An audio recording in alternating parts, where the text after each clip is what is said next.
अरे जणू काही कृष्ण मित्रांसोबत खेळ खेळतो महाराज, मित्रांसोबत आहे ना. त्याप्रमाणे गजानन महाराज होते.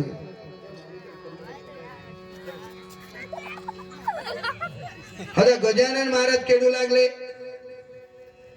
खेळता खेळता काय झालं, त्या मुलांची नजर चुकून गजानन महाराज पळत पळत पळत पळत निघाले आणि एका वृक्षाखाली येऊन बसले.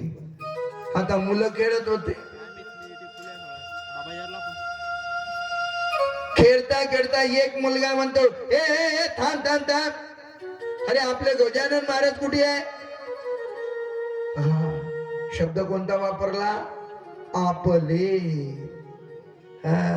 तुमचे नाही म्हटलं, आपले. तुमचे म्हणणं म्हणजे भेद पाडणं. आलं लक्षात.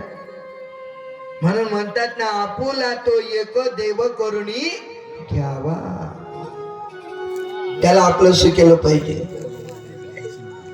तो मुलगा म्हणतो, ए थांब थांब, अरे ते बघ आपले गजानन महाराज झाडाखाली बसलेले. मुलं धावत धावत महाराजांच्याकडे आले. आजूबाजूला अंतरावर जाऊन उभे राहिले आणि महाराजांना विनवणी करू लागले, महाराज महाराज तुम्ही आमच्या सोबत न खेळता इथे येऊन बसला.